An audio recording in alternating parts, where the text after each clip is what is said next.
Welcome to Center for I Am. This is a place to pause, to center your heart, and to align your thoughts with God's truth.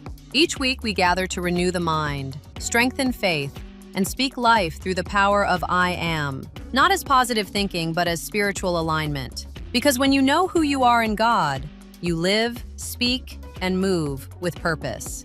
Take a breath, open your heart, and prepare to receive. Welcome to Center for I Am.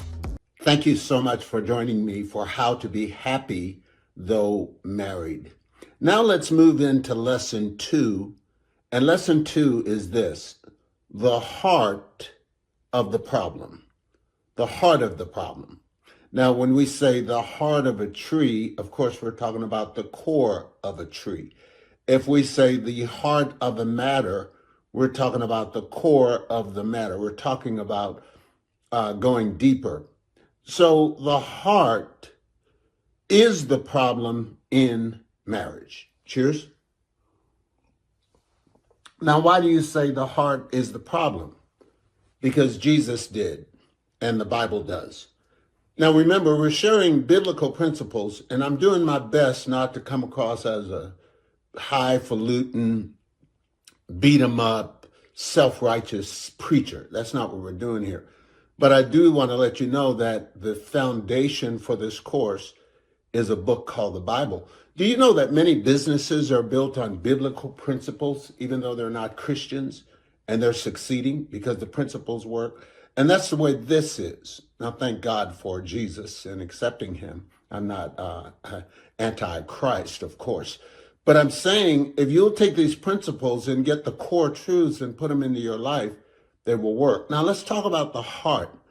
Jeremiah 17:9 brings out that the heart is desperately wicked.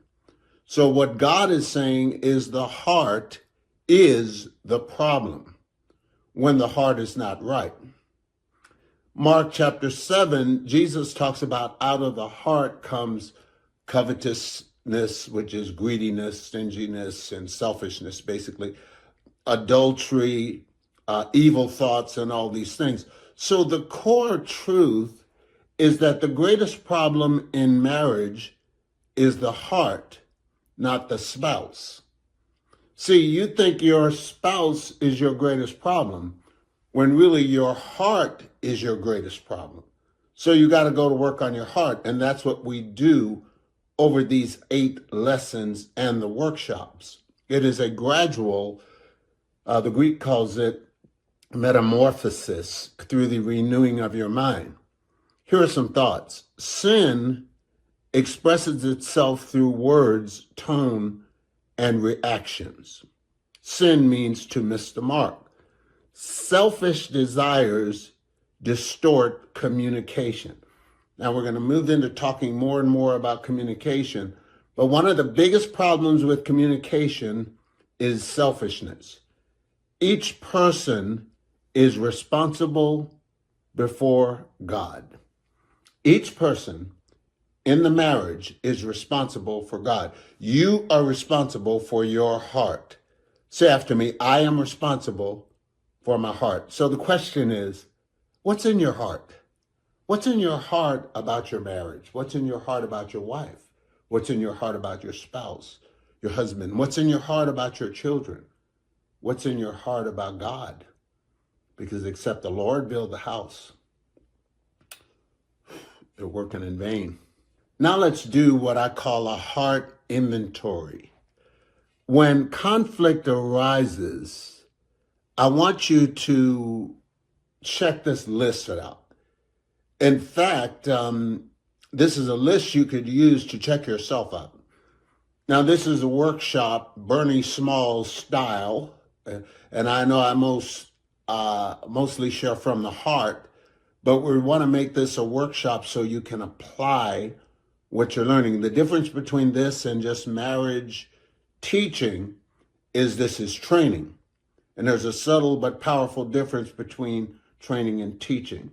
Now, I want you to check, get your book, get your workbook. In your book, all that apply.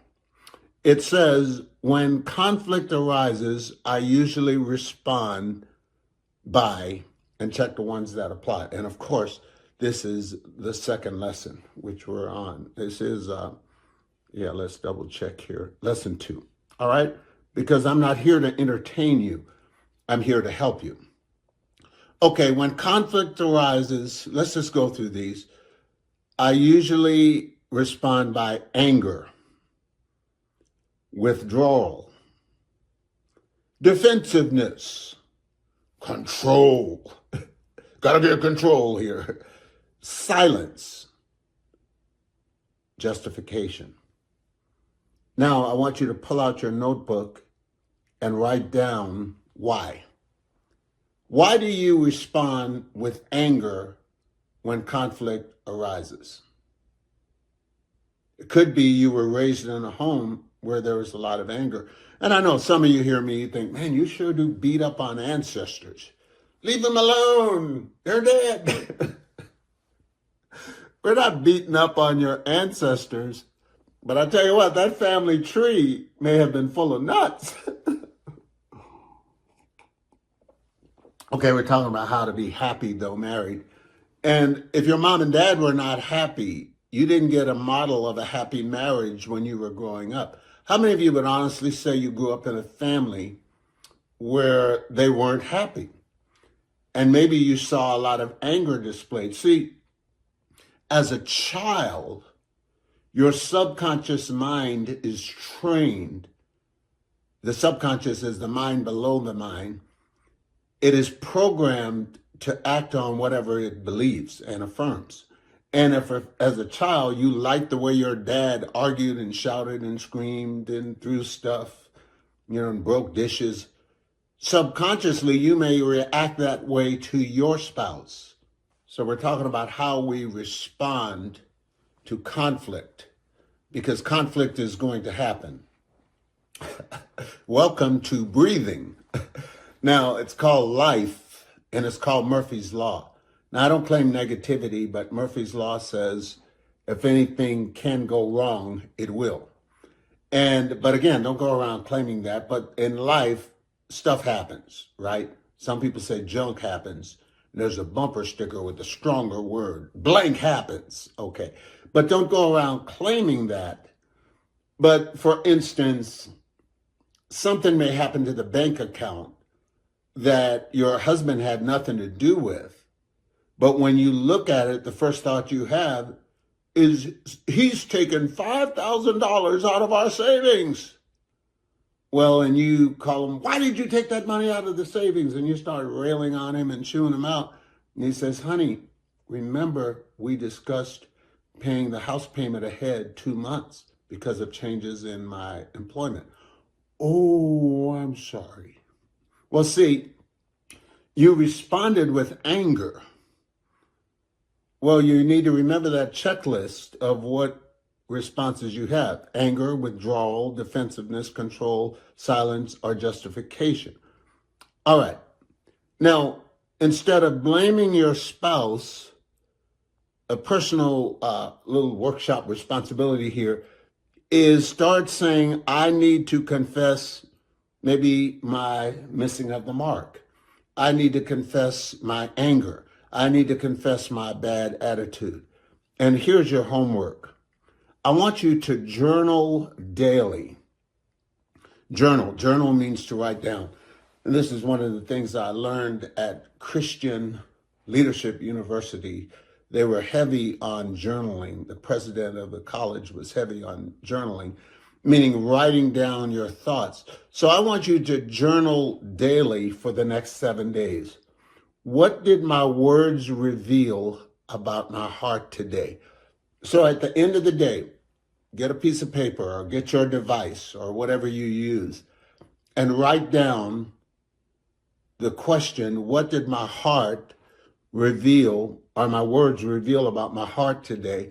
And remember, talking about the heart being deceitfully wicked, and the heart can be deceitful and tricky, so you got to watch your heart and just write it out. And the reason journaling is powerful is you will express what is in your heart and sometimes bypass the conscious mind.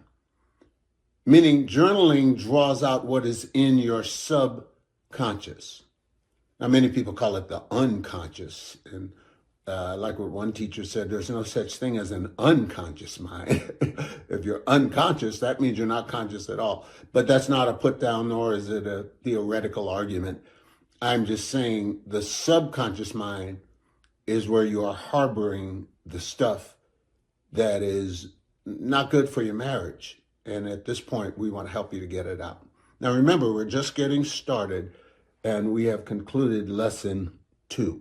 So journal daily. What did my words reveal about my heart today? Both of you should do this.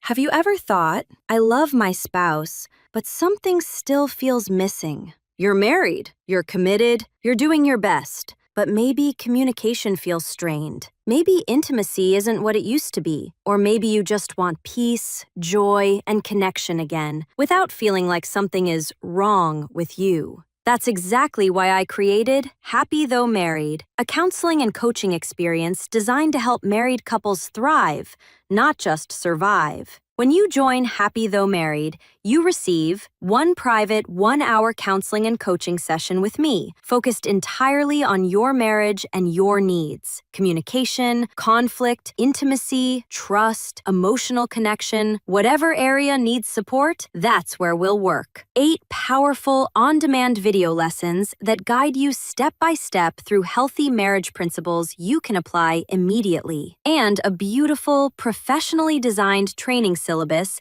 to help you reflect, take notes, and actually live out what you're learning. This program is for couples who want to grow closer, communicate better, and feel emotionally safe and fulfilled, even if you're busy, overwhelmed, or unsure where to start. The entire Happy Though Married trademark experience is available for just $197, an investment in your marriage that can change the direction of your relationship. If you're ready to stop hoping things will improve and start intentionally building the marriage you desire, enroll today and let's begin. Your marriage deserves support, not silence. Happy Though Married includes 1 private counseling session, 8 video lessons, and a beautiful training syllabus. Go centerforiam.com to enroll.